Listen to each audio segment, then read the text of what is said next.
Good evening, Dr. Shyam.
नमस्कार। कैसे हैं? Good morning everyone. 16वें दिन पे हम पहुंच गए हैं सफर के, और इतना उत्साहित हूँ, इतना एक्साइटेड हूँ आपके साथ आज। और ये सुनहरा सफर जो हमारा अभी तक रहा है, जो हमने शुरू किया था पहले दिन, जब हमने जाना था व्हाई हेल्थ, व्हाई नाउ।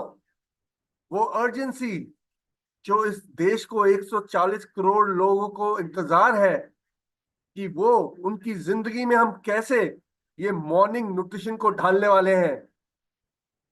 85% से ज्यादा लोग एक न्यूट्रिशियस ब्रेकफास्ट नहीं ले रहे हैं, और उसके कारण जो लाइफस्टाइल डिजीजेस हैं, 65% से ज्यादा लोग लाइफस्टाइल डिजीजेस से मर रहे हैं।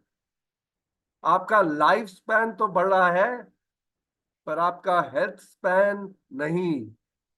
और हम चाहते क्या है? हम चाहते हैं एक हेल्दी लाइफ, जो कि एक मॉर्निंग न्यूट्रिशन का प्रोग्राम लाने वाला है। फिर हमने समझा कि हमें क्या खाना चाहिए और हमें कब खाना चाहिए और हमें कैसे खाना चाहिए। क्योंकि जब हम अपनी न्यूट्रिशन पूरी करने की बात कर रहे हैं, तो ये तीन चीजें बहुत जरूरी है। और यहां भी हमें समझ आया कि ये जो मॉर्निंग है, ये बहुत इंपॉर्टेंट है। उसके बाद 3 दिन हमने डेप्थ में शाम और टीम से समझा कि ये मॉर्निंग ही क्यों होनी चाहिए। ये आफ्टरनून क्यों नहीं हो सकती, या ये कोई इवनिंग क्यों नहीं हो सकती, ये रात क्यों नहीं हो सकती, ये मॉर्निंग में ही क्यों लेनी है न्यूट्रिशन। 3 दिन तक हमने इसको डिटेल में समझा और समझा कि मॉर्निंग न्यूट्रिशन के कितने फायदे हैं। आपकी डाइजेशन के लिए फायदा है, आपकी मेंटल एजिलिटी, फोकस, कंसंट्रेशन, आपके ब्रेन के लिए कितना फायदा है, आपके हार्ट के लिए कितना फायदा है। कितने सारे फायदे मॉर्निंग न्यूट्रिशन के हमने जाने। और आई होप आप ये सब अपने अपनी पिच में आपने ढाल लिया है, क्योंकि ये सारे जो एलिमेंट हैं ये आपको गाइड करने वाले हैं जब आप इस प्रोग्राम के बाद अपने फ्रेंड्स और अपनी फैमिली में जागरूकता लाने वाले हैं मॉर्निंग न्यूट्रिशन की। और उसके बाद हमने समझा कि ये जो हमारे सोल्यूशन है मॉर्निंग न्यूट्रिशन की, वो कौन कौन सी क्यूरेटेड बास्केट्स हैं। जो फाउंडेशनल एक सोल्यूशन था, जो कि मेरी फेवरेट है, प्रोटीन और फाइबर का शेक हर रोज सुबह विद डेली एन ओमेगा। और उसके फिर हमने बोला कोई ओमेगा नहीं लेना चाहता तो वो नहीं ले, और अगर कोई आपका एक प्रोटीन डेली और ओमेगा फाइबर नहीं लेना चाहता तो वो भी एक कॉम्बिनेशन था जो हमने पहले दिन समझा था। और उसके बाद हमने वेट मैनेजमेंट से कैसे हम एक मॉर्निंग न्यूट्रिशन शुरू कर सकते हैं, अगर हम केवल गट को देख रहे हैं तो वहां से हम कैसे शुरू कर सकते हैं, अगर हम मोबिलिटी को देख रहे हैं तो वहां हम कैसे कर सकते हैं, बोन एंड जॉइंट। तो ये सारा हमने क्यूरेटेड बास्केट जो आपके लिए स्पेशली क्रिएट किया है, और उसका साइंस का आधार क्या है, ये कॉम्बिनेशन ही क्यों है, और ये सुबह ही क्यों लेनी है, ये हमने दोबारा आपको इन सेशन में समझाया।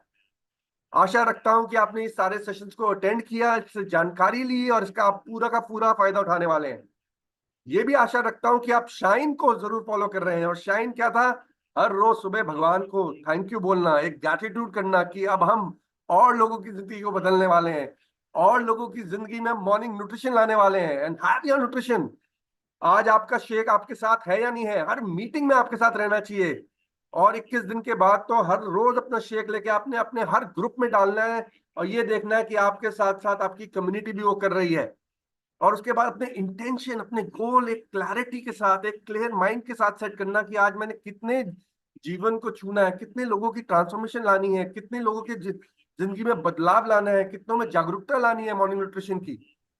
और हर रोज कुछ नया सीखना है, जैसे कि आज भी आप सीखेंगे। और एक्सरसाइज शुरू करनी है, पहला कदम जरूर रखना है। कितनी सारी एक्सरसाइजेज हम शेयर कर रहे हैं, let's make sure we are embracing that. तो ये सब जानकारी के बाद अगर लोग कन्विंस हो गए कि हाँ ये क्यूरेटेड बास्केट तो लेना है, मॉर्निंग न्यूट्रिशन तो जरूरी है, इतना सारे फैक्ट है, इतना सारा डेटा है, उसके बाद लोग पूछ सकते हैं कि हाँ प्रोटीन डेली फाइबर ओमेगा तो लेंगे, बट न्यूट्रलाइट क्यों, बाजार में और सस्ते भी तो हैं, वो क्यों ना लें। तो आज का जो सेशन है वो हम आपको ये जानकारी देने वाले हैं कि एक बारी जो वो कन्विंस हो गए, पहले आपने उनमें अर्जेंसी क्रिएट करी, अर्जेंसी के बाद आपने उनको मॉर्निंग का कॉन्टेक्ट सेट किया, मॉर्निंग कॉन्टेक्ट के बाद आपने उनके लिए क्यूरेटेड बास्केट सजेस्ट करी। और जब वो बास्केट पे कन्विंस हो गए तो उन्होंने पूछा यार दाम इतना ज्यादा है, ये न्यूट्रलाइट क्यों। तो ये न्यूट्रलाइट ईक्यू की जानकारी आज हम देने वाले हैं, और हमारे साथ डॉक्टर श्याम जुड़े हैं कैलिफोर्निया से। कितना एक्साइटेड रहता हूं मैं डॉक्टर श्याम को सुनने के लिए। Doctor Shyam, over to you. Jai ji. Good morning सबको मेरी तरफ से। वाह, क्या बढ़िया तरीके से आपने एक्सप्लेन किया। और यही मेरा मेरा अंकल का वही क्वेश्चन था, न्यूट्रलाइट क्यों। मुझे पता है कि डॉक्टर श्याम आप वहाँ काम कर रहे हैं, मुझे पता है, लेकिन क्यों न्यूट्रलाइट। तो मैंने जो आज मेरा टीम जो बताने वाले हैं, आपको समझ आएगा क्यों न्यूट्रलाइट। हमारा रिसर्च, हमारा लैब्स, हमारा पीपल। आज तो विवेक है हमारे साथ। वो हमारे एनालिटिकल लैब लीड कर रहे हैं। वो हमारे शाइनिंग स्टार है हमारे इंडिया के लिए और हमारे मार्केट्स के लिए। तो मैं बहुत खुश हूँ कि वो हमारे साथ है, और उनका जानकारी तो बहुत बहुत डीप है। तो ये एक अनोखा व्यक्ति है हमारे साथ, हमारे एक वैज्ञानिक जो सच में सोचते हैं और वो काम भी करते हैं इसी इतनी जोरदार। तो मुझे बहुत पसंद है कि वो खुश है कि वो आज हमारे साथ में है। लेकिन विवेक आने से पहले मैंने, जैसे कि अजय अजय ने बताया कि हेल्थ स्पैन है हमारे one of the most important हमारा हेल्थ के लिए, राइट। हमारा हेल्थ स्पैन है, लॉन्ग लाइफ तो सब जी सकते हैं, लेकिन हेल्थ स्पैन, जो जहाँ हम हमें बीमारी नहीं पड़ते, हमारा बीमारी हो यू नो, सो उससे बचने के लिए क्या है, क्या क्या तरीका है। और मैंने ये भी पूछा कि कौन सा ऑर्गन्स है जो हेल्थ स्पैन को कंट्रोल कर सकते हैं। तो वहां तो मैं मुझे समझ में आ गया कि 6-7 ऑर्गन्स है। उसमें से एक ऑर्गन है ब्रेन, फिर दूसरा है मस्कुलोस्केलेटल, हमारी हड्डियां और मसल्स, फिर है हमारे गट हेल्थ, हमारे गट, फिर है हमारे क्या है, लिवर, और फिर लंग। तो 6-7 ऑर्गन्स है जो हमारे हेल्थ स्पैन को बहुत कंट्रोल कर सकते हैं। तो आपको पता है कि हमारे न्यूट्रिशन हर वक्त टारगेट है इस हेल्थ स्पैन को सपोर्ट करने के लिए। लेकिन आज मैं वो एक ऑर्गन के बारे में बात करूंगा जो हेल्थ स्पैन के लिए बहुत इंपॉर्टेंट है, वो है ब्रेन, हमारे दिमाग की, राइट। तो आज मैं आपके एक इंटरेस्टिंग रिसर्च शेयर करना चाहता हूं जो नेचर एजिंग में पब्लिश हुई थी। किस महीने में? इस महीने में, फ्रेश। और नेचर एजिंग एक इतना बढ़िया जर्नल है, साइंटिफिक जर्नल है, जो उसमें पब्लिश करते हैं। मैं तो उनको नमस्कार ही बोलता हूँ, क्योंकि वो उनका उनका वो वैज्ञानिक तो बहुत अलग होते हैं। तो ये स्टडी बताते हैं कि हमारी डाइट कैसे हेल्थी ब्रेन एजिंग को सपोर्ट कर सकती है। और कॉग्निटिव डिक्लाइन, जिसके मतलब है कि हमारे हमारे जो यू नो अलर्टनेस है, जो आईज ईयर्स सब, कॉग्निशन, हमारे अंडरस्टैंडिंग, ब्रेन की अंडरस्टैंडिंग, उसको स्टॉप कैसे कर सकते हैं। तो रिसर्चर्स ने कुछ स्पेसिफिक न्यूट्रिएंट्स को आइडेंटिफाई किया है जो ब्रेन हेल्थ और कॉग्निटिव फंक्शन को एनहांस करते हैं। वेरी इंटरेस्टिंग, बहुत बहुत बढ़िया स्टडी। तो इस स्टडी में 100 एडल्ट ले लिया जो 65 से 75 साल के थे। रिसर्चर्स ने दो ब्रेन हेल्थ में बांटा। क्योंकि वो कैसे बांटा, उन्होंने उन्होंने 100 एडल्ट को इंटरव्यू किया और उनका ब्रेन का इमेजिंग भी किया, जैसे MRI, PET का इमेजिंग सब किया। और समझ में आ गया कि इसमें दो ग्रुप हैं। एक ग्रुप जो 65 to 75 साल के हैं, लेकिन उनका ब्रेन का एज बहुत ज्यादा है। दूसरे ग्रुप है 65-75 के ही ग्रुप है, लेकिन जब उन्होंने स्कैन किया और इंटरव्यू ले लिया, उनको पता पता लगा कि ये ग्रुप जरा, उनका ब्रेन जरा जवान है।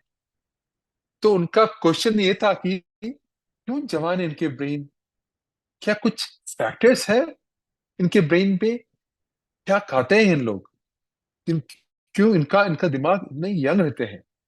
तो उनको बोलते हैं डिलेड एजिंग, उनका एजिंग डिले हो गया, राइट। तो डिलेड एजिंग का की न्यूट्रिएंट प्रोफाइल में ऑलमोस्ट 13 एसेंशियल न्यूट्रिएंट्स पाए गए।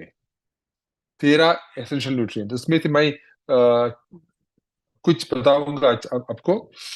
एक था मेरा फेवरेट, ओमेगा 3 फैटी एसिड्स। सोचिए, ओमेगा 3 फैटी एसिड्स वो लिंक है हमारे डिलेड ब्रेन एज के लिए, ब्रेन एजिंग को रोकने के लिए। उसमें ओमेगा 3 फैटी एसिड्स में उन्होंने पाया गया कि ALA और EP है, दो important nutrients omega 3 fatty acids के। दूसरे फैमिली है लूटीन और जियाजांदिन। आपको पता है अमेरिकी प्रोडक्ट लूटीन जियाजांदिन के। सो लूटीन और जियाजांदिन भी थे उसमें। फिर तीसरे है विटामिन E, और फोर्थ है खोलिन। नाउ ये सब nutrients fish, flax seed, colourful fruits, vegetables, nuts, seeds, eggs और सोयाबीन में मिलते हैं, और इन्फ्लेमेशन को रिड्यूस कर सकते हैं पॉसिबली, और ब्रेन सेल्स को प्रोटेक्ट कर सकते हैं, राइट। सो इन न्यूट्रिएंट्स का बेनिफिशियल इफेक्ट्स इंडिपेंडेंट है डेमोग्राफिक फैक्टर से, बॉडी साइज और फिजिकल फिटनेस लेवल से। इसका मतलब क्या है कि अगर आप इन न्यूट्रिएंट्स को अपनी डाइट में शामिल करें तो हर कोई इसका फायदा उठा सकता है, राइट। हर कोई इसका फायदा उठा सकता है, चाहे उनका बैकग्राउंड या फिजिकल कंडीशन कुछ भी हो। ये यही रिसर्चर्स बताते हैं, हम सूचना देती है कि अगर आपको इन बेनिफिशियल न्यूट्रिएंट्स हैं आपके ब्लड में, इसका मतलब है कि आप पॉसिबली पॉसिबली इनके ये जो सब्जेक्ट देखे उनका उनका ब्रेन हाइपोथेसिस था कि सिद्धांत था कि because of this omega 3 fatty acids, lutein, जियाजिन, विटामिन ई, कोलिन, इसके लिए इनका ब्रेन का एजिंग जरा डिले हो गया, राइट। तो ये है एक कमाल का स्टडी। तो ये फाइंडिंग्स दिखाती है कि डाइट का ब्रेन हेल्थ पर कितना पावरफुल इम्पैक्ट हो सकता है। देखो, हमारी कॉन्शियस डाइटरी चॉइस से हम हेल्थी ब्रेन एज को प्रमोट कर सकते हैं और कॉग्निटिव फंक्शंस के इम्प्रूव कर सकते हैं। ये एक बहुत होपफुल और प्रैक्टिकल पैथ है, राइट। आइए इस नॉलेज को अपनाइए और इन वाइटल न्यूट्रिएंट्स को अपनी डेली मील्स में शामिल करें एक ब्राइटर हेल्थियर फ्यूचर के लिए, राइट। यही था मेरा आज का सोच टीम। चलिए आप मिलेंगे shining star, one of em a shining star, Vivek Parashar. Vivek, tell us about why Nutrilite क्यों? Yeah, good evening, Dr. Sham. Good morning, everyone. Morning. Please confirm if my voice is audible. Yes, clear. Yeah. So thank you, Dr. Sham. आप हर दिन जो अपनी नई नई research की summaries हमें बताते हैं, हम सबको एनलाइटन करते हैं, ये अपनी हेल्थ और अपनी वेलबींग का ध्यान रखने के लिए, अपने आप के लिए और अपने परिवार और अपने समाज और अपनी कम्युनिटी के लिए। अजय सर ने भी बात की कि हम वाई न्यूट्रलाइट, जब मार्केट में कई सारे ऑप्शंस अवेलेबल हैं और अगर हम इस चीज़ के लिए अवेयर हैं कि हेल्थ सप्लीमेंट्स की ज़रूरत है, उसके बाद भी क्यों हम सिर्फ न्यूट्रलाइट पर भरोसा करें। सबसे पहले तो मैं उन लोगों को भी थैंक यू देना चाहता हूं जिन्होंने इतने साल वर्षों से अपने भरोसे को, अपने विश्वास को न्यूट्रलाइट पर बनाए रखा है और अपनी सेहत को बेहतर बनाया है। प्लीज मुझे अलाउ करें मेरी स्क्रीन शेयर करने के लिए, and give me minute.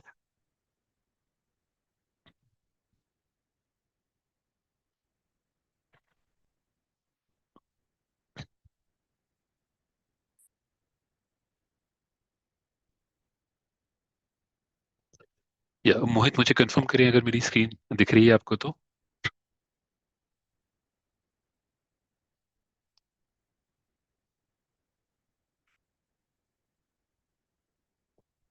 Mohit.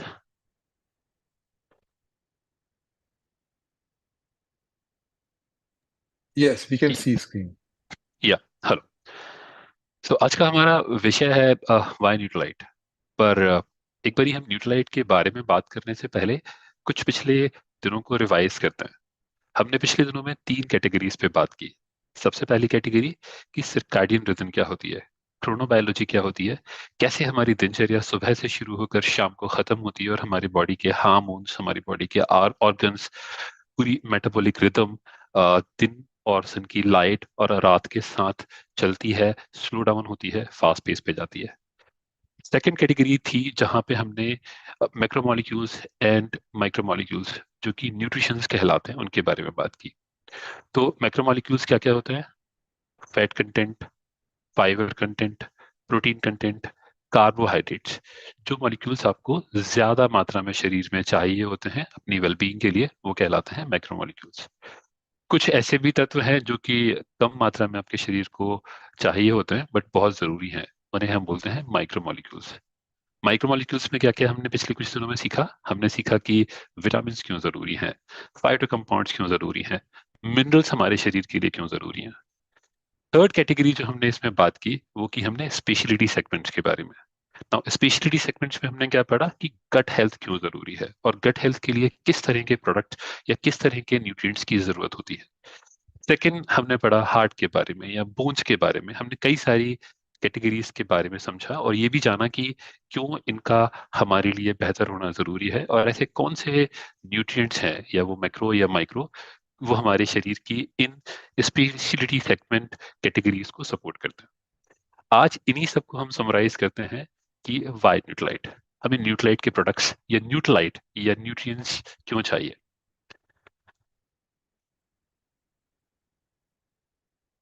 Just give me a minute, there is a glitch I believe.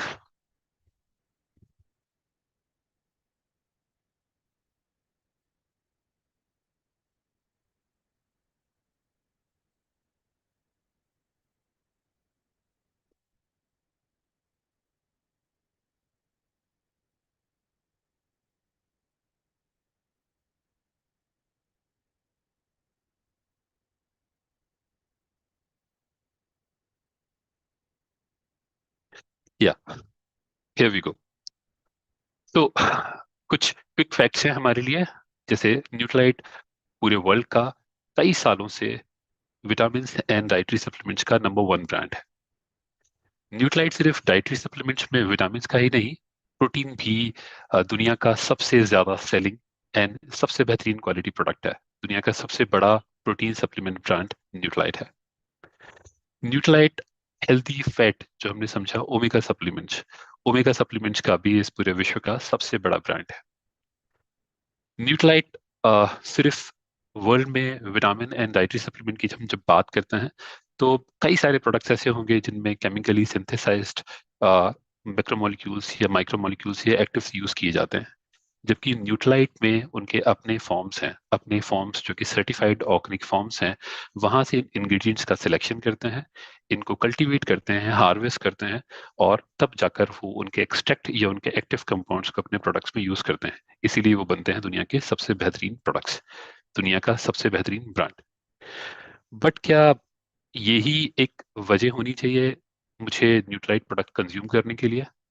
क्या दुनिया में और अलग कैटेगरीज में नंबर नंबर 1 ब्रांड्स नहीं है? जैसे फोन में दुनिया का एक सबसे बेहतरीन फोन का ब्रांड होगा, या कार्स में there can be very good brand, shoes में दुनिया का एक नंबर 1 ब्रांड हो सकता है। तो जस्ट बिकॉज की दुनिया में कई सारी डिफरेंट कमोडिटीज में एक नंबर 1 ब्रांड है जो दुनिया का सबसे बड़ा ब्रांड है, क्या जस्ट बिकॉज वो एक रीजन हो सकता है मेरे लिए उन प्रोडक्ट्स को कंज्यूम करने का या उन प्रोडक्ट्स पे रिलाई करने का?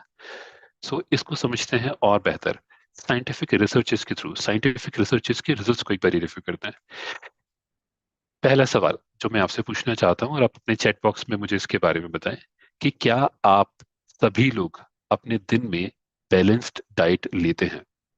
बैलेंस डाइट को लेकर आपने समझा हुआ है कि जिसमें लगभग 150 ग्राम फ्रूट्स हैं, लगभग 90 ग्राम पल्सेस हैं, लगभग 30 ग्राम नट्स हैं, जिसमें लगभग 240 ग्राम सीरियल्स होते हैं, और लगभग 350 ग्राम के आसपास वेजिटेबल्स होते हैं। प्लीज एक बार मुझे चैट बॉक्स में जरूर बताएं कि क्या आप अपनी दिनचर्या में, रोजमर्रा में, आप ये हेल्थ डाइटरी कंप्लाइंसेस को मीट करते हैं।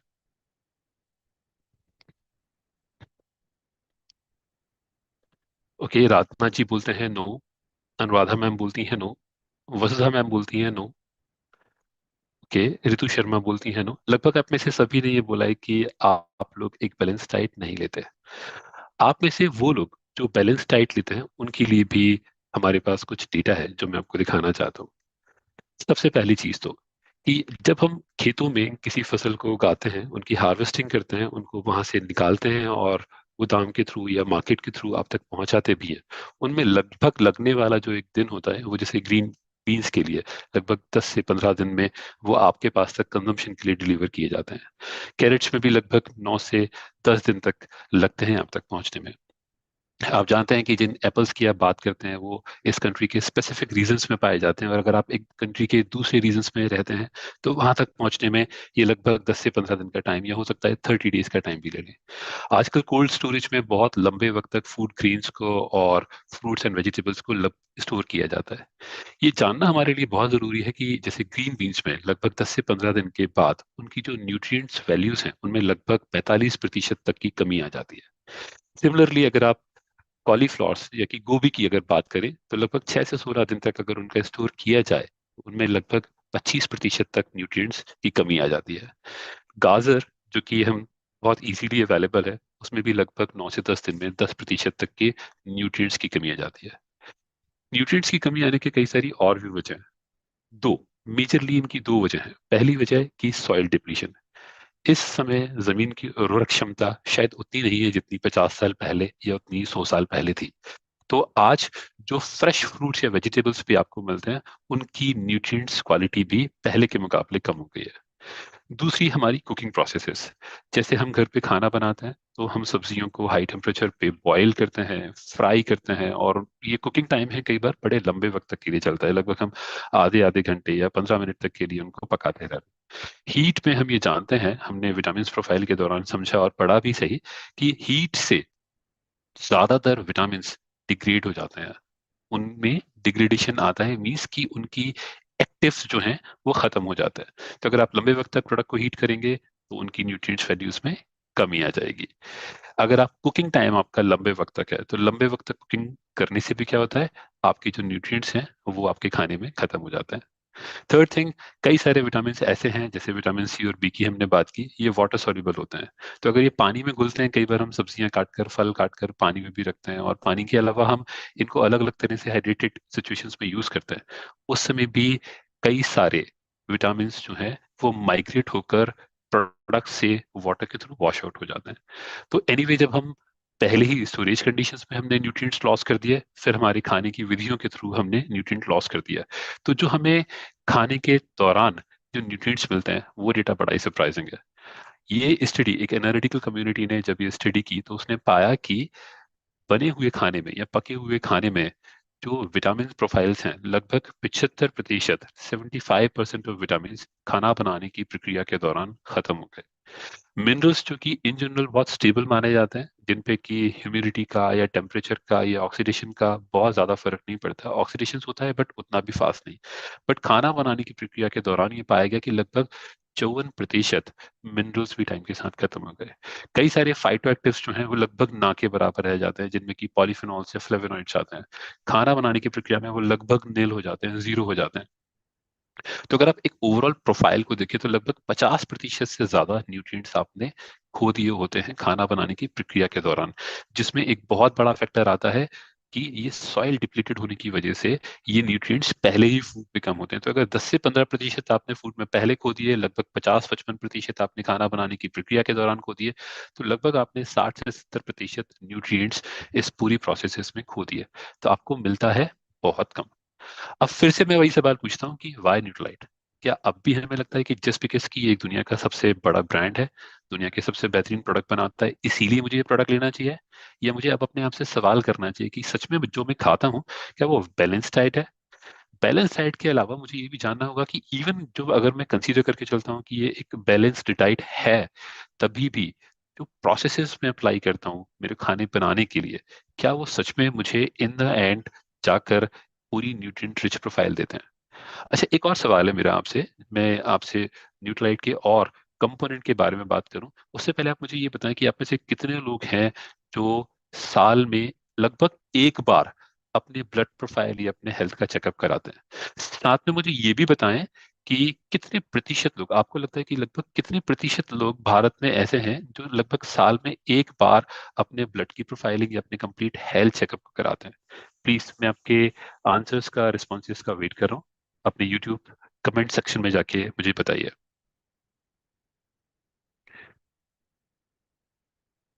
ओके,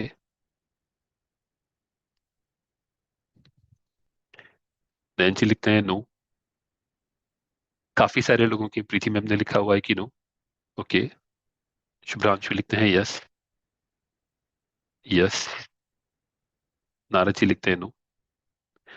एक बड़ी चीज स्टडी बताता हूँ मैं। अगर आप सर्च करेंगे तो पाएंगे कि इंडिया में अर्बन पॉपुलेशन जो है, जिसमें लगभग 12 से प्रतिशत लोग ही अपने साल में हेल्थ चेकअप कराते हैं, लगभग 85% से ज्यादा लोग ये टेस्ट नहीं करवाते। विलेज पॉपुलेशंस में यही डेटा जो है, लगभग 95% लोग अपने health checkup annual routine basis पे नहीं करवाते, लगभग 5% करवाते हैं। अगर हम इनका ओवरऑल एवरेज निकालें पूरे भारत का, तो लगभग 8 से 9% लोग ही ऐसे हैं जो साल में अपनी कंप्लीट हेल्थ चेकअप को करवाते हैं। इनमें से भी काफी सारे लोग जो ऑफिसेस में या अपने हेल्थ इंश्योरेंस की वजह से करवाते हैं।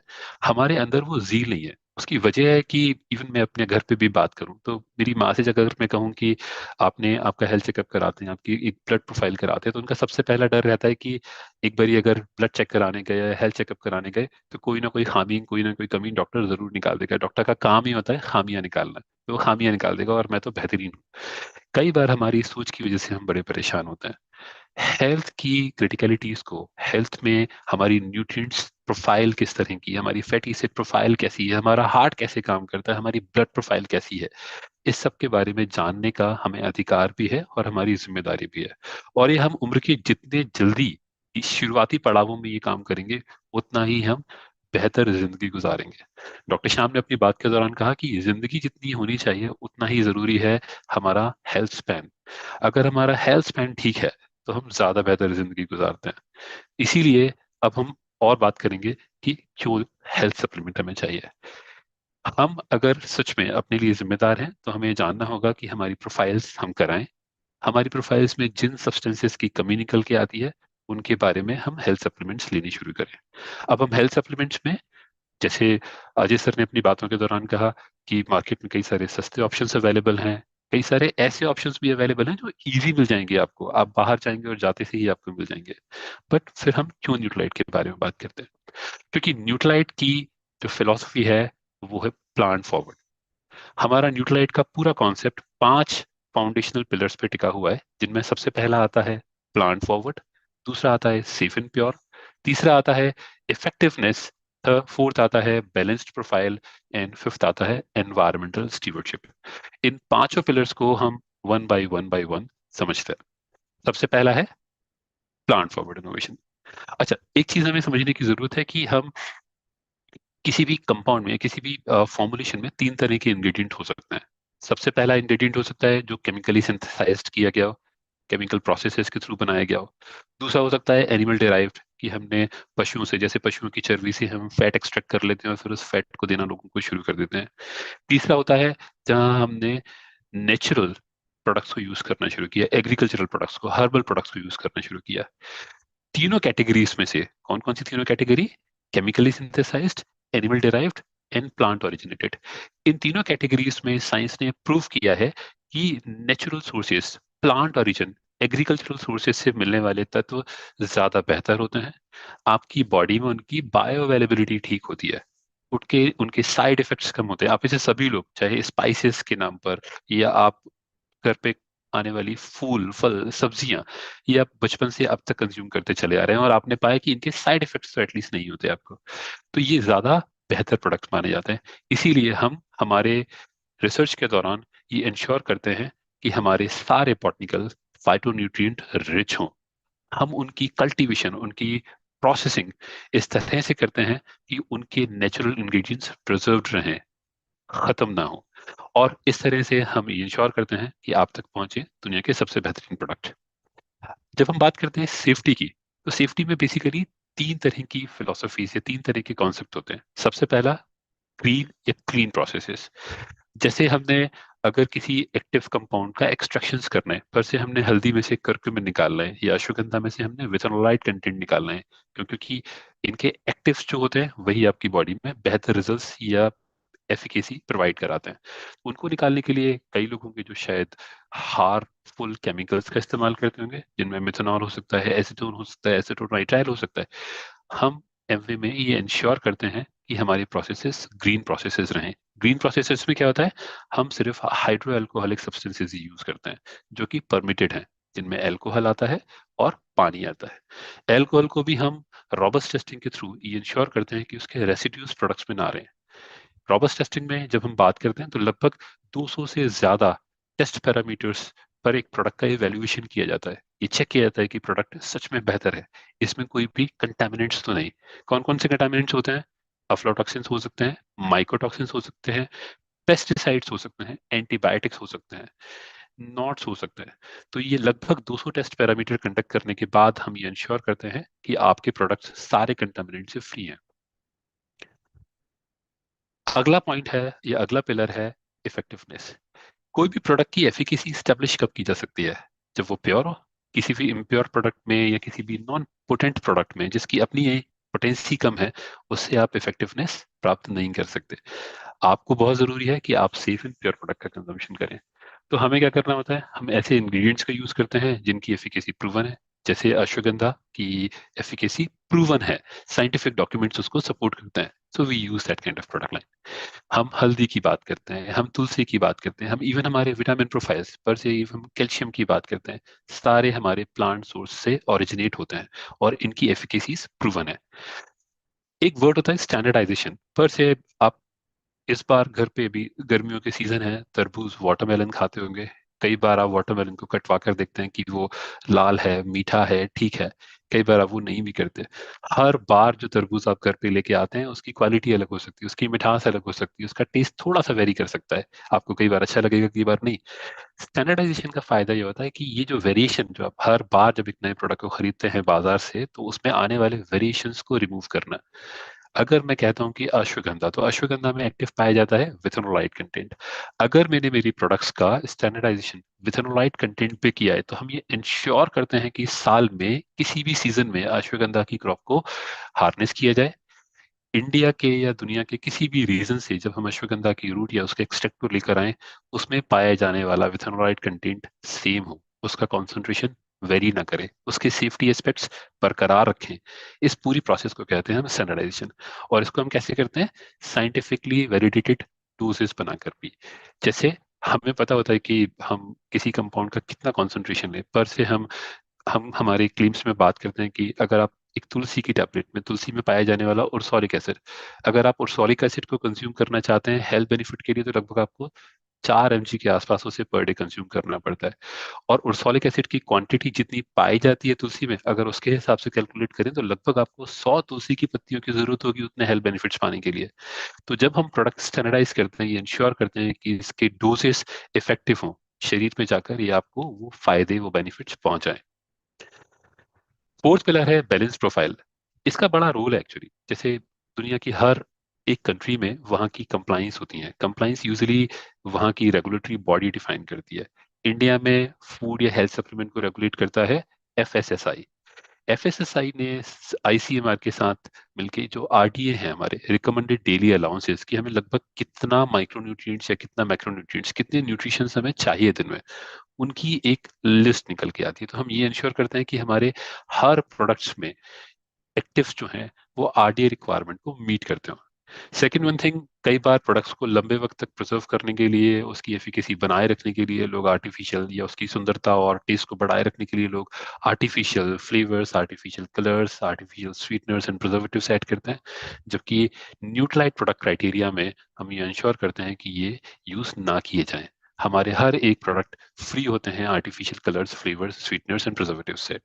और ये रिच होते हैं फंक्शनल इंग्रेडिएंट्स में। फंक्शनल इंग्रेडिएंट्स लाइक, जैसे अश्वगंधा में विथेनोलाइट, तुलसी में ओरसोलिक एसिड, हल्दी में कर्क्यूमिनॉइड्स। जब कंपाउंड फंक्शनल इंग्रेडिएंट्स में रिच होता है, तभी वो बनती है एक बैलेंस प्रोफाइल।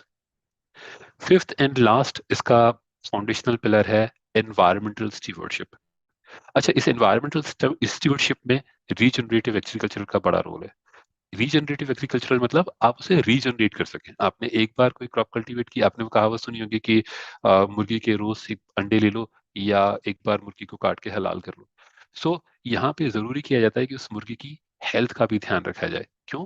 क्योंकि जिस जमीन से आप न्यूट्रिएंट रिच प्रोडक्ट्स ले रहे हैं, इस बार आप चाहते हैं कि आपकी आने वाली जनरेशन को भी वो मिलते रहें। और अगर आने वाली जनरेशन को मिलते रहें, तो आप क्या करेंगे, आप ऑर्गेनिक फार्मिंग की तरफ जाएंगे। आप ये इंश्योर करेंगे कि जमीन को उतने ही न्यूट्रिएंट्स वापस दिए जाएं। आप कोशिश करेंगे कि पेस्टिसाइड्स का यूज कम से कम किया जाए। इन सभी बातों का हम ध्यान रखते हैं और इस प्रोसेस को कहते हैं रीजनरेटिव एग्रीकल्चरल।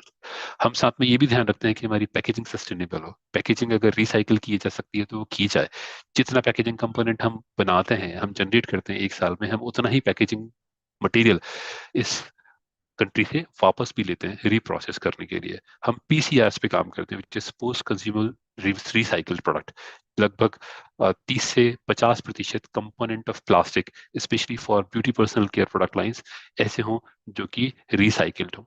हम ये इंश्योर करते हैं कि वाटर की एफिशिएंसी हो और एनर्जी भी रिन्यूएबल यूज की जाए। इनफैक्ट हम आगे अपनी आने वाली स्लाइड्स में बात करेंगे कि कैसे हम अपनी मैन्युफैक्चरिंग साइट जो कि मदुरई में है, वहाँ हम एनर्जी एंड वाटर की एफिशिएंसीज को यूटिलाइज करते हैं। एक और सवाल है मेरा आपसे, समझने के बाद इन 5 फाउंडेशनल पिलर्स को, कि आप क्या आप जानते हैं जब आप मार्केट से कोई भी प्रोडक्ट लेते हैं, सब्जी खरीदते हैं या किसी भी प्रोडक्ट को लेते हैं, तो आप उसकी कंप्लीट ट्रेसेबिलिटी को जानते हैं? क्या आप जानते हैं कि ये कहाँ बना, कैसे बना, कहाँ से इसकी उत्पत्ति हुई? अगर आप जानते हैं या नहीं जानते तो इसके बारे में प्लीज चैट बॉक्स में अपने आंसर जरूर बताइए।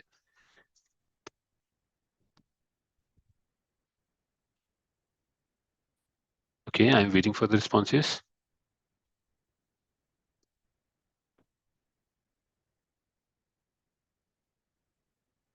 ओके, सो शौर्य लिखते हैं कि नहीं। यस, हम में से ज्यादातर लोग ये नहीं जानते कि प्रोडक्ट कहाँ डेवलप हुआ, इसके रॉ मटेरियल्स या रॉ इंग्रेडिएंट्स कहाँ से आए, हम ये नहीं जानते। आप जो घर पे फोन यूज करते हैं, आप उसकी मैन्युफैक्चरिंग या असेंबलिंग साइट के बारे में तो जानते हैं, बट उसमें यूज होने वाले लगभग 150 कंपोनेंट कहाँ बने, कैसे बने, किस तरह से वो प्रोड्यूस हुए, आप उसके बारे में नहीं जानते। तो हम ज्यादातर चीजों के बारे में नहीं जानते। यही है ट्रेसेबिलिटी। ट्रेसेबिलिटी का रूल क्या है? ट्रेसेबिलिटी का रूल इस तरह से है कि हम एक मेटामॉर्फोसिस, मेटामॉर्फोसिस बेसिकली एक वर्ड है जहाँ पे एक स्पीशीज, या चाहे वो प्लांट हो या वो एनिमल्स हो, अपनी फॉर्म चेंज करते हैं थ्रू आउट द लाइफ। जैसे फॉर एग्जांपल, एक मेंढक है, एक मेंढक जब अडल्ट होता है तो वो रिप्रोडक्शन के बाद एग्स प्रोड्यूस करता है, तो उस समय उसकी फॉर्म हुई एग। अगर आप एक अंडे में और एक मेंढक में अगर आप देखिए तो बहुत ज्यादा फर्क है। जिसको एक पूरी मेटामॉर्फोसिस लाइफ साइकिल के बारे में नहीं पता, वो शायद इस बात को लेके, आप किसी बच्चे से पूछेंगे तो वो शायद इस बात को लेके बड़ा सरप्राइज रहेगा कि क्या ये सच में यही अंडा बाद में जाके मेंढक बनने वाला है, या इसी तरह से एक पूरी लाइफ साइकिल कंप्लीट होती है। तो यही एग बाद में टेडपोल्स बनाते हैं, जिनमें देखो आप विंग्स नहीं होंगे, जिनमें पैर नहीं होंगे, बट ये जब और एडवांस स्टेजेस पे जाते हैं तो इनके थोड़े थोड़े पैर निकलने शुरू होते हैं। जब ये फ्रॉकलेट बनाते हैं तब इनमें एक नया डेवलपमेंट होता है, उस समय इनकी टेल भी होती है। बाद में इनकी टेल खत्म हो जाती है और ये एक अडल्ट फ्रॉक में कन्वर्ट हो जाते हैं। ये जो पूरी प्रोसेस है, ये पूरी प्रोसेस समहाउ प्रकृति ने बहुत अच्छे से बैलेंस की है। इसमें एक भी वेरिएशन अगर हो तो ये पूरी प्रोसेस शायद कंप्लीट ना हो पाए। एग से टेडपोल का बनना, टेडपोल टेडपोल से फ्रॉकलेट का बनना, फ्रॉकलेट से मेंढक का बनना, इस प्रोसेस में 0% मैनिपुलेशन या 0% एरर्स आती हैं। इसी वजह से ये प्रोसेस सालों साल, सदियों से वैसी ही चल रही है, एग से मेंढक का प्रोडक्शन। बट एग्रीकल्चरल प्रोडक्ट्स में क्या ये पॉसिबिलिटी है? The answer is no. Why no? Because 3 processes ऐसी हैं जहां पे मेटामॉर्फोसिस के चांसेस कम होते हैं। जैसे पहली प्रोसेस सीड, सीड से हमने छोटा सा पौधा, पौधे से बड़ा पौधा। ये इग्निशिया का एक एग्जांपल हम यहाँ पे लेके समझते हैं। ये शुरुआत की 3 स्टेजेस, पौधे का बनना तक, मेटामॉर्फोसिस नेचर रेगुलेट करती है। सो ये लगभग 30%, लगभग 25 से 30% प्रोसेस नेचर रेगुलेट करती है। उसकी बाद की प्रोसेसेस जो है वो मैन ड्रिवन प्रोसेस है।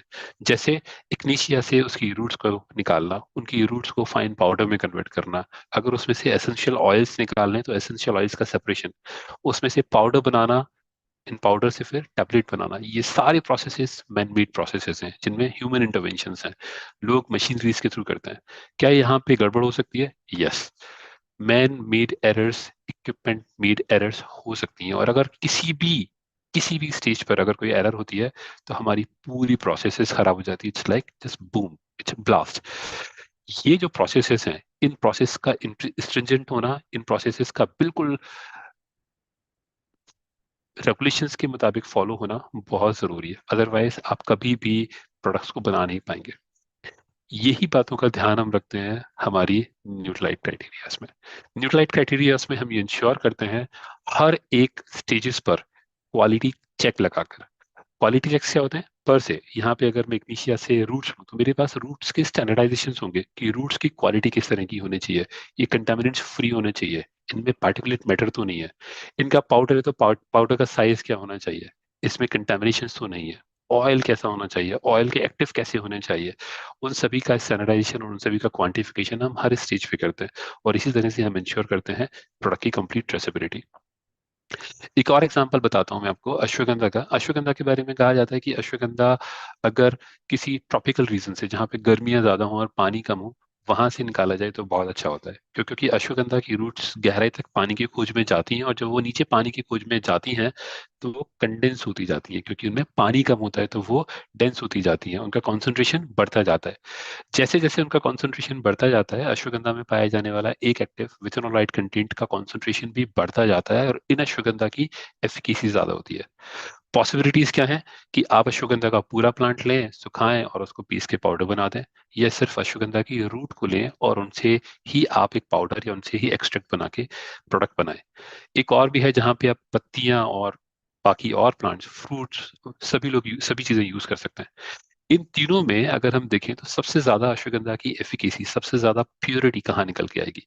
अश्वगंधा का एक्टिव पाया जाता है उसकी जड़ों में। तो जरूरी है कि जब हम प्रोडक्ट डेवलपमेंट करें तो राइट पार्ट का सिलेक्शन करें, उनको स्टैंडर्डाइज करें। इस स्टैंडर्डाइजेशन को हम करते हैं 3 लेयर टेक्निक से। जैसे आजकल आप देखें तो आपके फोन्स में भी 3 ऑथेंटिफिकेशन प्रोसेसेस होती हैं। पहला, आप अपने फिंगर टिप से फोन ओपन करते हैं। दूसरा, अगर आप कोई बैंक ट्रांजेक्शन्स भी करने वाले हैं तो वहां पे भी आप एक पासवर्ड करेंगे। ट्रांजेक्शन के दौरान भी आपके पास एक पहले ओटीपी आएगा, आप ओटीपी से वेरीफाई करेंगे, तब जाके आप कि वो ट्रांजेक्शन होंगे। तो ये सेफ्टी एंड सिक्योरिटीज के लिए जिस तरह से आपने लगभग एक तीन three model 3 layer protection technique आपने डेवलप की होती हैं, इसी तरह की 3 लेयर डेवलपमेंट टेक्निक्स या 3 layers of techniques for the quantification and estimation हम लोग यूज करते हैं। ये कौन कौन सी है? नंबर 1 इज माइक्रोस्कोपिक एवेल्युएशन, और second one is DNA fingerprinting, third one is HPTLC and HPLC. ये टेक्निक्स कैसे काम करती हैं? पर से किसी भी कंपाउंड में 2 तरह के मार्कर होते हैं, एक होता है बायो मार्कर, एक होता है एनालिटिकल मार्कर। जैसे ह्यूमंस, तो अगर मैं अपनी बात करूं तो मेरे चाहे हेयर फॉलिकल्स हो या मेरे नाखून हो या मेरी स्किन हो या मेरा ब्लड हो, सभी का डीएनए लगभग एक ही होगा। तो डीएनए अगर मेरा स्टैंडर्ड, मेरे मेरे अपने आप का रेफरेंस डीएनए अवेलेबल है, और कल को कोई भी सैंपल इस पूरी दुनिया से निकाला जाए तो भी आप ये चेक करके बता सकते हैं कि ये डीएनए मेरे डीएनए से मैच करता है कि नहीं करता।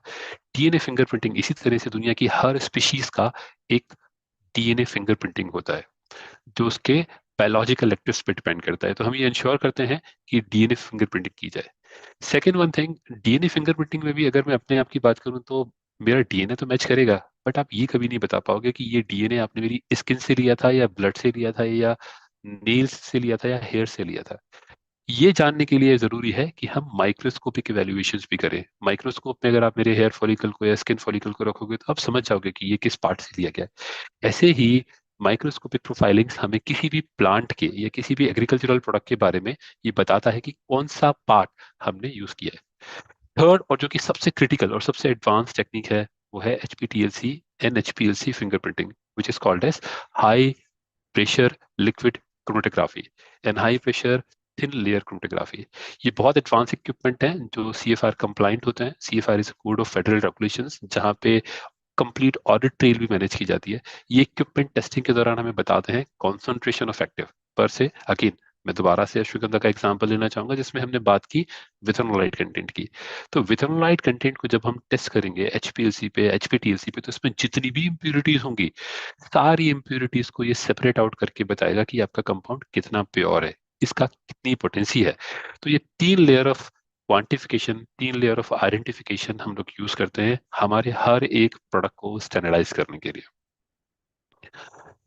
इसी ट्रेसेबिलिटी की और अगर हम बात करें तो ये क्यों जरूरी है? इस ट्रेसेबिलिटी में बेसिकली 3 और कंपोनेंट आते हैं। जैसे जो न्यूट्रलाइट प्रोडक्ट्स हैं या न्यूट्रलाइट फॉर्म्स हैं, न्यूट्रलाइट फॉर्म्स में हम न्यूट्रलाइट प्रोडक्ट क्राइटेरिया के थ्रू ये तीनों स्टेप फॉलो करते हैं।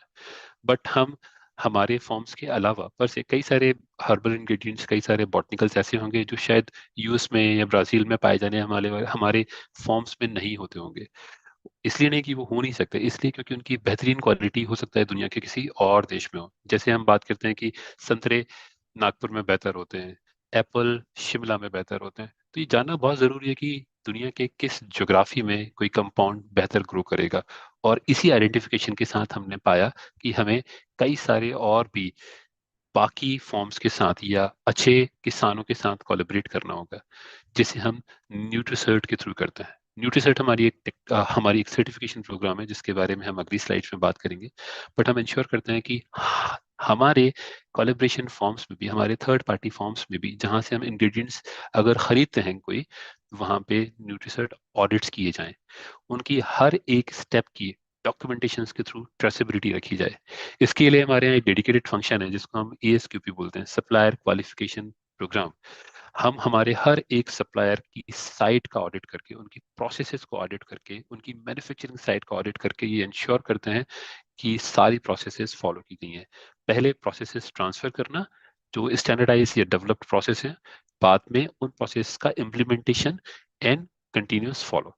ये तीनों चीजें हमारे ऑडिट के दौरान हम इंश्योर करते हैं। अब समझते हैं न्यूट्रीसर्ट को। अभी हमने जिक्र किया कि हम जब थर्ड पार्टी फॉर्म्स के साथ काम करते हैं तो हम न्यूट्रीसर्ट सर्टिफिकेशन पे जाते हैं। एक फैक्ट जो मैं आपको बताना चाहता हूँ कि न्यूट्रलाइट के लगभग 6000 एकड़ फॉर्म्स हैं इस दुनिया में, 6000 एकड़ फॉर्म्स। बट हमारा वर्ल्ड डिमांड जो है प्रोडक्शन की, या वर्ल्ड में जितना कंजम्पशन होता है उस पूरी रिक्वायरमेंट को मीट करने के लिए, उसी के साथ ये भी कि दुनिया के किस क्षेत्र में कौन से फाइटो कंपाउंड्स या बॉटनिकल बेहतर तरह से उपजाए जा सकते हैं, उस ज्योग्राफी को समझते हुए भी हमने दुनिया के कई सारे एरियाज में कई किसानों के साथ पार्टनरशिप की है।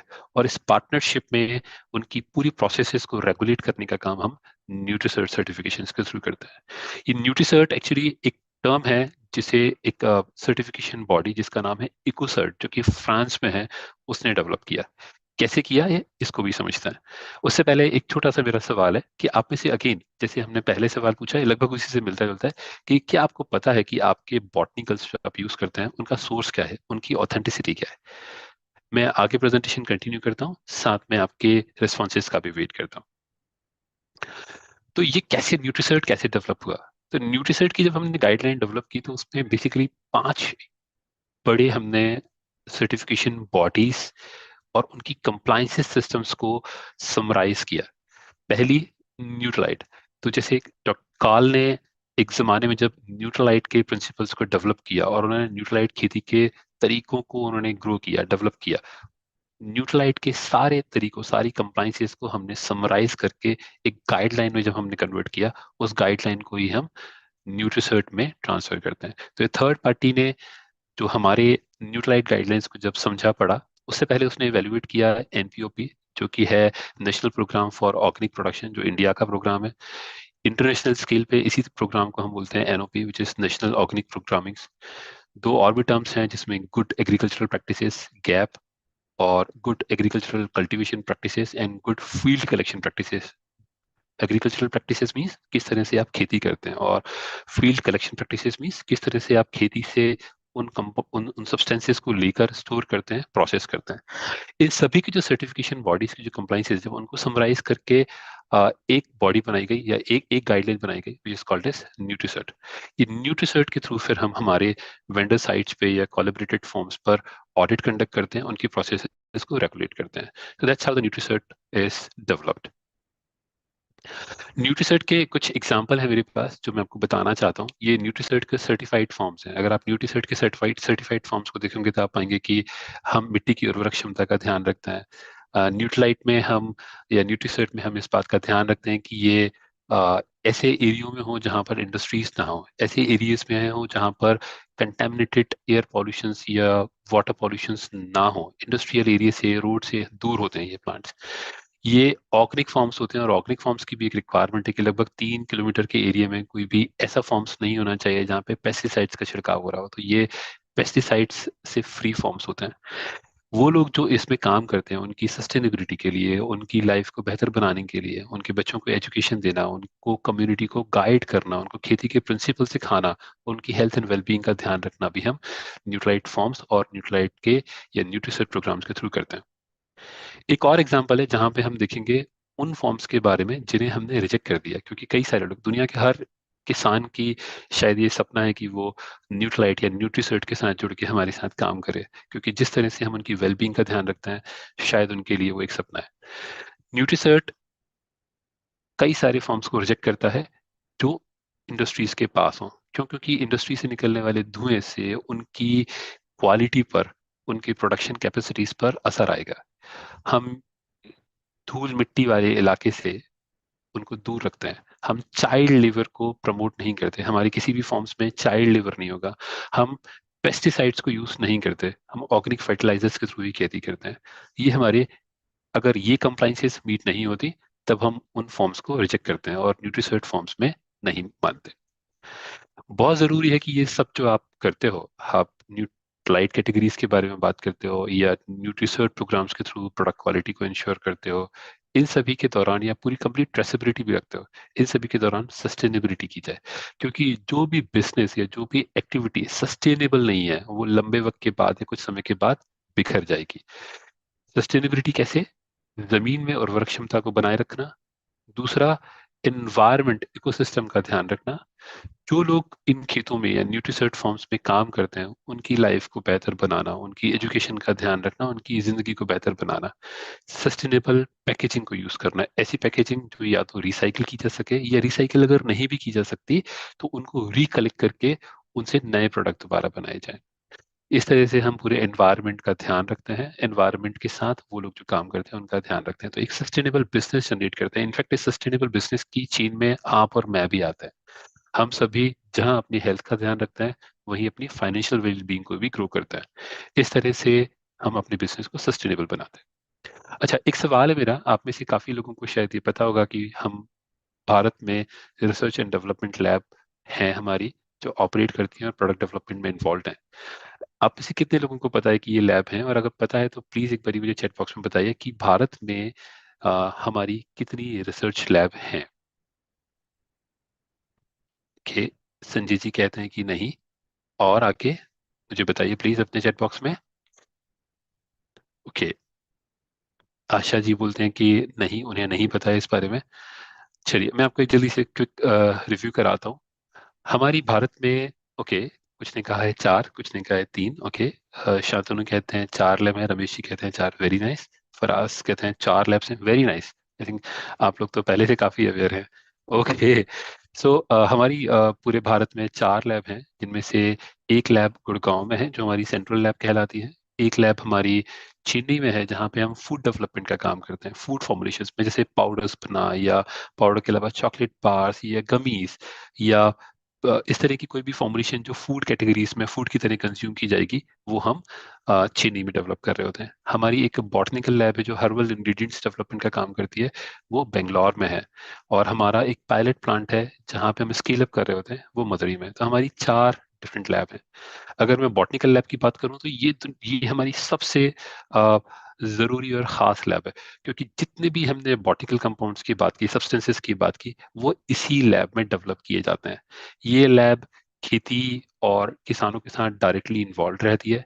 वहां से इंग्रेडिएंट का सिलेक्शन करना, ये जो ब्लू इक्विपमेंट दिखाई दे रहा है ये HPTLC इक्विपमेंट कहलाता है। इस HPTLC के थ्रू फिंगरप्रिंटिंग करना, कंपाउंड्स की प्यूरिटी एंड आइडेंटिफाई करना, और बाद में उसको हम तक पहुंचाना, ये इस बॉटनिकल लैब का काम होता है।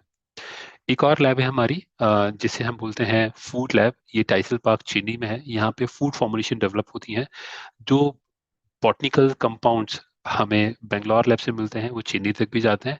डिफरेंट कंपाउंड के साथ उनकी फॉर्मेशंस की जाती है और वो फूड फॉर्मेट्स में डेवलप किए जाते हैं।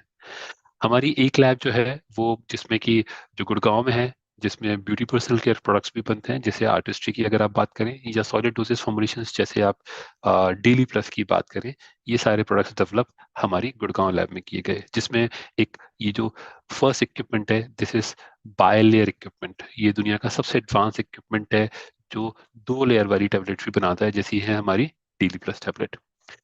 हमारा एक और, जब ये सारे तीनों लैब मिलकर जब बॉटनिकल इंग्रेडिएंट्स बने, या फूड फॉर्मेशंस डेवलप हुए, या सॉलिड डोसेज फॉर्मुलेशन डेवलप हुए, इन्हीं को लैब स्केल से बहुत बड़े स्केल पे, कमर्शियल स्केल तक ले जाने के लिए हमारे पास एक और फैसिलिटी है जो मदुरई में है, जो ब्रिज की तरह काम करती है कमर्शियल प्रोडक्शंस और डेवलपमेंट। उसे हम बोलते हैं पायलट प्लांट। तो पायलट प्लांट का काम होता है स्केल अप करना, बड़े स्केल पे वही बनाना। जैसे घर पे आप में से कई लोग खाना बनाते हैं 5 लोगों का या हार्डली 10 लोगों का, बट अगर मैं बोलूँ कि कल आपको एक बारात का खाना बनाना है जिसमें 500 लोग आने वाले, तो शायद आपका हिसाब खराब हो जाएगा। तो स्केल अप करना मतलब जब बड़े स्केल पर आप उसी प्रोडक्शन को लेकर जाते हैं, तो वो काम पायलट प्लांट लैब में होता है।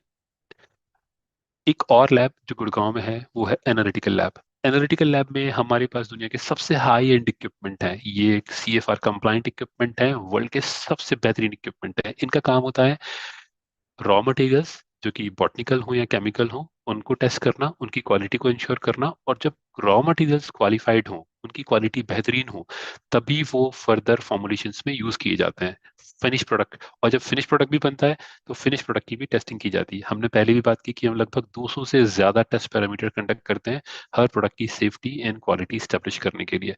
ये काम करती है एनालिटिकल लैब। और मैं बहुत ही खुशकिस्मत हूँ कि मैं एनालिटिकल लैब में काम करता हूँ और एक एनालिटिकल रिसर्च एंड डेवलपमेंट का हिस्सा हूँ। एक और फंक्शन है जिसके बारे में शायद आप लोग जानते नहीं, वो है हमारा क्लिनिकल क्लिनिकल लैब। चूंकि रेगुलेटेड एनवायरनमेंट में उसकी उसके ऑपरेशंस होते हैं, तो हमारे पास एक बहुत ही सशक्त टीम है। आपने पिछले कुछ दिनों में क्लिनिकल टीम से काफ़ी सारी बातें सुनी है, समझी हैं, जिनमें डॉक्टर परिणी जी से लीड करती हैं।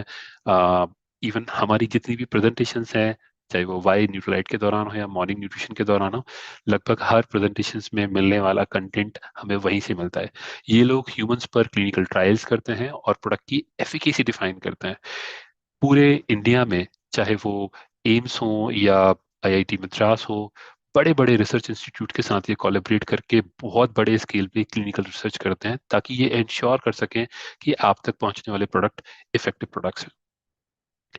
जब यही सारा काम लेब स्केल पे हो जाता है, पायलट प्लांट पे हो जाता है, तो बहुत बड़े स्केल कमर्शियल स्केल पे बनाने के लिए हमें बहुत ही बड़ा कमर्शियल प्लांट चाहिए। ये कमर्शियल प्लांट भी हमारा मदुरई में है। ये एक state of the art he facility है जो लगभग 600 करोड़ रुपए के इन्वेस्टमेंट से बनाई गई। इसमें लगभग 100% पानी रिसाइकिल किया जाता है। इसमें यूज होने वाली एनर्जी में से लगभग 50% एनर्जी रीन्यूएबल सोर्सेज से आती है। तो जब हम बात करते हैं एनवायरमेंटल सस्टेनेबिलिटी की, जब हम बात करते हैं एक बेहतर एनवायरनमेंट क्रिएट करने की, हम अपनी एक्शंस में भी वो रिफ्लेक्ट करते हैं। हमारा वेस्ट मैनेजमेंट ETP के थ्रू होता है, एफ्लुएंट ट्रीटमेंट प्लांट, और वो एफ्लुएंट ट्रीटमेंट प्लांट के बचा बाद बना हुआ पानी हम इंश्योर करते हैं रिसाइकिल किया जाए। इस तरह की हमारी प्रैक्टिसेस हैं। तो अभी हमने इस पूरे सेशंस में समझा कि न्यूट्रलाइट प्रोडक्ट्स क्यों जरूरी हैं, क्यों हमें हेल्थ सप्लीमेंट्स की जरूरत है, और उन हेल्थ सप्लीमेंट्स में भी न्यूट्रलाइट ही क्यों, क्योंकि शायद वो दुनिया का सबसे बेहतरीन प्रोडक्ट्स उसकी क्वालिटी, उसकी एफिकेसी और उससे जुड़ी प्रोसेसेस की वजह से है। साथ में ऐसी कौन सी फैसिलिटीज हैं जहाँ पे इस तरह के प्रोडक्ट्स डेवलप किए जाते हैं और कहाँ पे इनका मैन्युफैक्चरिंग की जाती है। इसी के साथ हम आएंगे हमारे एक रोज के रूटीन हैबिट पर। हम हर दिन एक नई हेल्थी हैबिट की बात करते हैं। आपने अब तक बहुत सारी हैबिट्स पढ़ी की अपने आपको पढ़ाई करनी चाहिए, आपको खाना ऐसे खाना चाहिए, आपको बैठकर पानी पीना चाहिए, आपको मॉर्निंग में खाना खाना चाहिए। आज एक मैं ऐसी बात बताऊंगा जो आपके बहुत काम आएगी। इस बात को आपको हमेशा ध्यान रखना है कि जब भी आप कोई प्रोडक्ट मार्केट से खरीदें तो अपनी हैबिट डेवलप करें उसके लेबल्स को रीड करने की। मैं बहुत ही क्विकली आपको इसके थ्रू करूंगा, इसमें हम बहुत डिटेल्स में शायद ना जाएं, बट आपके पास एटलीस्ट 5 Ws ऐसे हैं जिनके बारे में आपको अवेयर होना चाहिए। सबसे पहली चीज, इसका ब्रांड नेम क्या है, कौन सा ब्रांड आप यूज कर रहे हैं। दूसरी चीज कि what quality dose the product contains, इस प्रोडक्ट में कितना डोज आपको मिलने वाला है। क्या ये डोज जो आपको मिलने वाला है, जो सर्व साइज, 1 टैबलेट एक डोज है या 2 टैबलेट एक डोज है या 1 चम्मच इसका डोज है, तो ये 1 चम्मच डोज क्या आपके लिए सच में जरूरी है, उसके लिए आप जरूर पढ़ें कि कितना है और RDA से उसे मैच करें। थर्ड पॉइंट है वाई टू टेक इट, इसके बेनिफिट्स क्या हैं। अगर मैं बात करूं विटामिन सी की, तो विटामिन सी के बेनिफिट्स क्या हैं, क्या क्या बेनिफिट्स होते हैं, उनको समझने की जरूर कोशिश करें। और मुझे चौथा पॉइंट है कि कब कब ये बना, कब मुझे ये लेना चाहिए, और कब ये एक्सपायर हो रहा है। इन सब के बारे में भी आप अपने प्रोडक्ट पे जरूर देख लें। अगर आपको लगता है कि आपकी विंडो अगले 3 महीने तक इस प्रोडक्ट को खत्म करने की, तो आप ये इंश्योर करें कि एटलीस्ट इस प्रोडक्ट की शेल्फ लाइफ 6 महीने जरूर हो। तभी आपके लिए प्रोडक्ट बेहतर है, क्योंकि अगर आप उसकी एक्सपायरी के बाद उसे कंज्यूम करते हैं तो आपको हेल्थ बेनिफिट से ज्यादा नुकसान होंगे। एंड एक और जो सबसे बड़ा वाय है वो है home for indication. This product contains vitamin minerals. ये जो हम बात करते हैं रिकमेंडेड डोज, ये हमें जरूरी है कि किस किस को हम ये प्रोडक्ट दे सकते हैं, किस किस के लिए ये प्रोडक्ट बेहतरीन हो सकते हैं। आपने अपनी अ, रोजमर्रा की दिनचर्या में अपने लोगों से मिलने के बाद आपने ये समझना है, इंश्योर करना है कि किस किस को हेल्थ सप्लीमेंट्स की, किस किस को इन प्रोडक्ट्स की जरूरत है। आप लोगों को अवेयर करें अपने हेल्थ चेकअप्स के लिए, आप लोगों को अवेयर करें ये जानने के लिए कि वो जाने कि उनमें किन चीज़ों की कमी है। अर्ली एज में करना ज़्यादा बेहतर है, और फिर क्यों उन्हें ये प्रोडक्ट्स लेना चाहिए। एक और छोटी सी डीप डाइविंग मैं आपको बताता हूँ, ये बहुत शायद आपके काम है कि जब भी आप इंग्रेडिएंट किसी भी प्रोडक्ट पे उसके पीछे इंग्रेडिएंट लिस्टिंग होती है, उस इंग्रेडिएंट में अगर आप देखेंगे तो जो भी सब्सटेंस या जो भी इंग्रेडिएंट सबसे ज्यादा मात्रा में यूज किया जाता है उसका नंबर सबसे पहले आता है, उसकी लिस्टिंग सबसे पहले होती है। जैसे मैंने एक रैंडम कोई प्रोडक्ट लिया, उसमें लगभग आप शुगर देखेंगे, शुक्रोज शुगर या वे प्रोटीन कॉन्सेंट्रेट अगर आप देखेंगे तो लगभग वे प्रोटीन कॉन्सेंट्रेट ही 14% के आसपास है। या उसमें अगर नून डेयरी क्रीमर्स की हम बात करेंगे तो लगभग वो 5% के आसपास है। तो जो भी सब्सटेंस उसमें सबसे ज्यादा मात्रा में यूज किया होगा उसकी लिस्टिंग सबसे पहले होगी, और जो सब्सटेंस कम मात्रा में यूज किए होंगे वो धीरे धीरे कम होते जाते हैं। तो ये जरूरी है आप जानें कि इसमें कितने कलर्स मिले हुए हैं, कितने प्रिजर्वेटिव्स मिले हुए हैं। हर एक बार आप अपने इंग्रेडिएंट लेबल को जरूर पढ़ें। जब भी आप 3 प्रोडक्ट्स अपने सामने पाएं तो आप उन तीनों प्रोडक्ट्स के लेबल्स को, उनकी इंग्रेडिएंट लिस्ट को पढ़कर ये समझने की कोशिश करें कि आप एक्चुअली एक्टिव सब्सटेंसेस के साथ साथ और क्या क्या कंज्यूम कर रहे हैं। ये बहुत जरूरी है आपके लिए जानना। एक चीज और है जहां पे हम बात करते हैं कि आप जब आरडीएस की बात करें, परसेंटेज आरडीएस, तो कई बार आप कहेंगे कि ओके मेरे प्रोडक्ट में इतना एमजी विटामिन है इतना एमसीजी विटामिन डी है। बट आपको ये जरूरी जानना है कि जो भी प्रोडक्ट आप कंज्यूम करते हैं वो आपकी परसेंट आरडीए रिक्वायरमेंट को कितना पूरा करता है।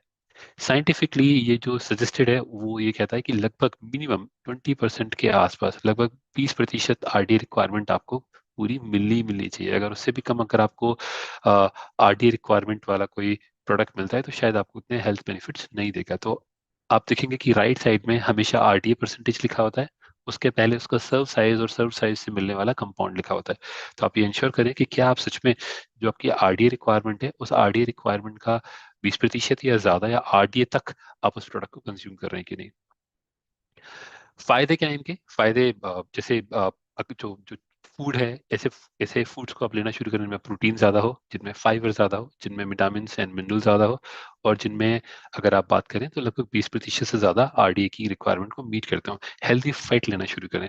एटलीस्ट ये 4 प्रोडक्ट्स आपके लिए लाइफ में बहुत जरूरी है। प्रोटीन जो कि आपकी बॉडी का बिल्डिंग ब्लॉक है, फाइबर जो आपकी गट हेल्थ के लिए जरूरी है, विटामिन आपने पाया कि अपनी स्टडीज में हमने देखा कि वो विटामिन से ज्यादातर फूड में वो बचता नहीं है, तो विटामिन की प्रोफाइलिंग जरूरी है।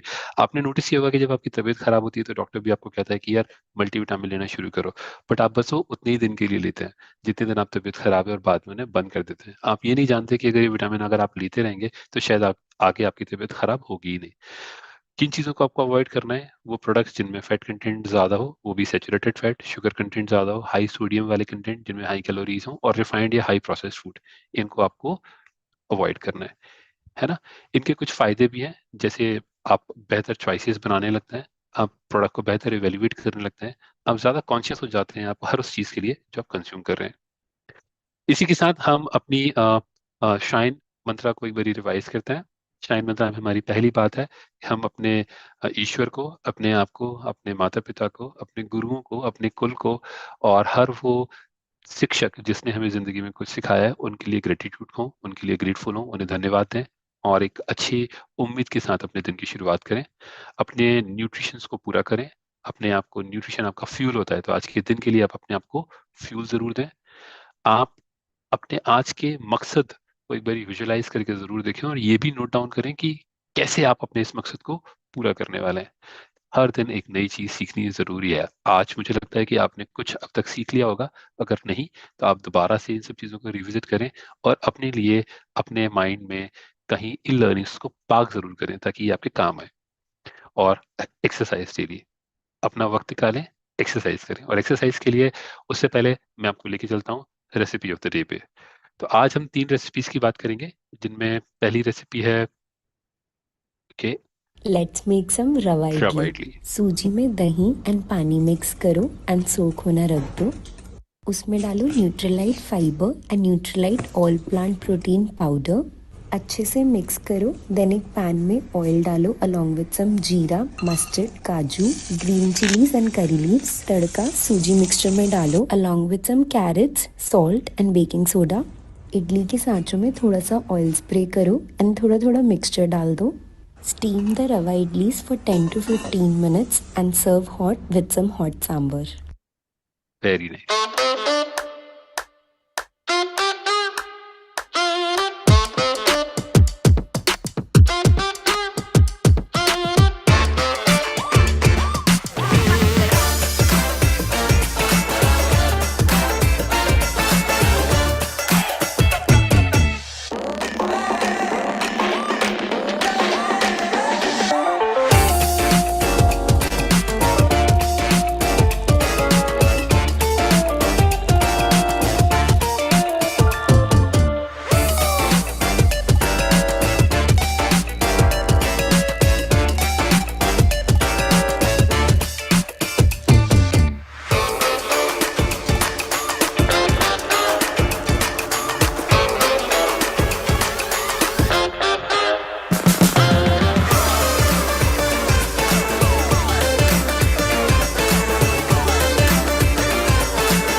Very nice. इसी के साथ अब हम अगली वीडियो पे चलते हैं, जो है exercise of the day, right?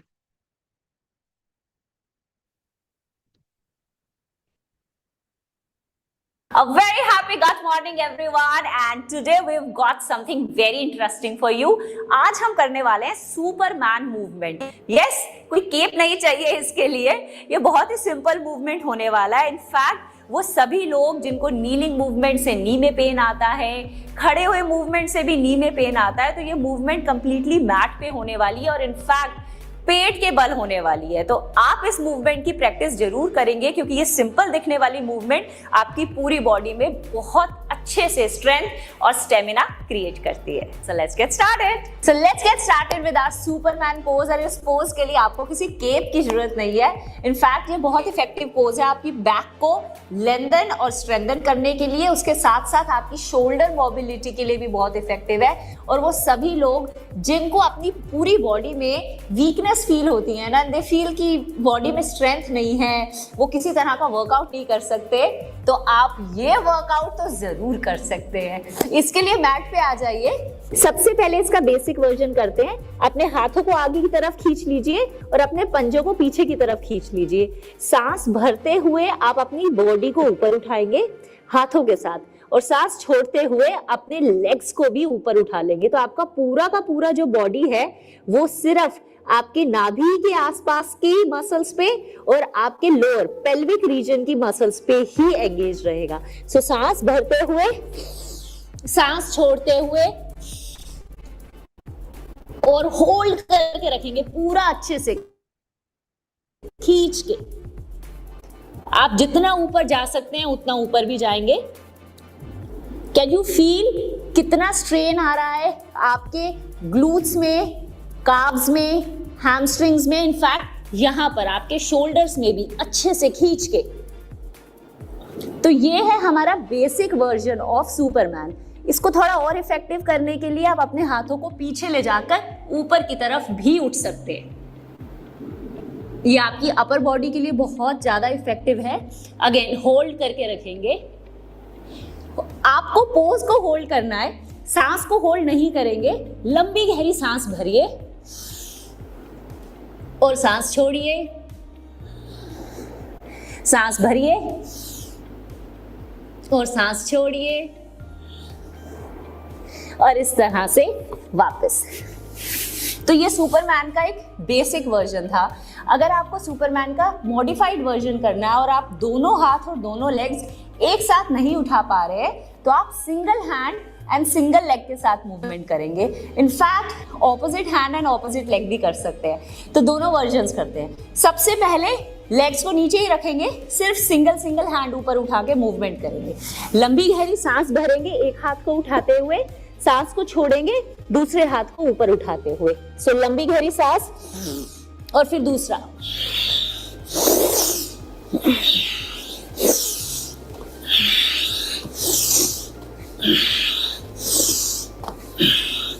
Easy. अगर हम सेम मूवमेंट लेग्स के साथ कंबाइन करें, मतलब opposite hand and opposite leg. लंबी गहरी सांस भरते हुए, फिर सांस छोड़ते हुए,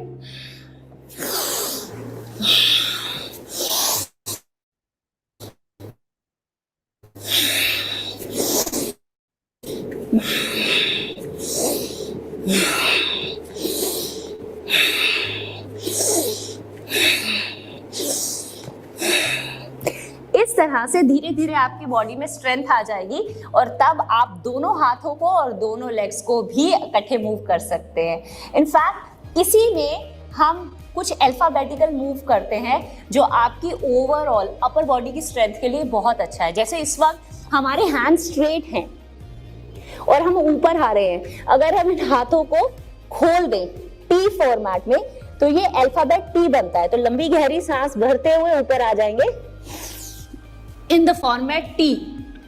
अगेन कोर पे बहुत अच्छी स्ट्रेंथ आ रही है और आप इसको होल्ड करके रखेंगे, लेकिन सांस लगातार छोड़ते और लेते रहेंगे।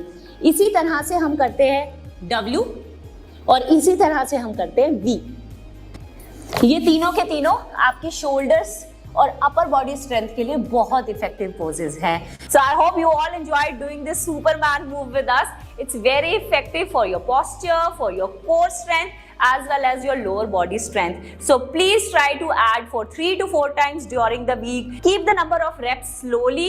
उसी रेंज को रखिएगा जो रेंज आज कंफर्टेबल है, but make sure that consistency has to stay because वो consistency ही आपको results देगी. Keep rocking. तो थैंक यू आप सभी का बहुत बहुत धन्यवाद इस सेशन में बने रहने के लिए और अपने आप के लिए कमिटेड रहने के लिए, अपनी हेल्थ और अपनी वेलबींग के लिए, अपने और अपने परिवार का ध्यान रखने के लिए. आपका दिन शुभ हो. God bless. धन्यवाद.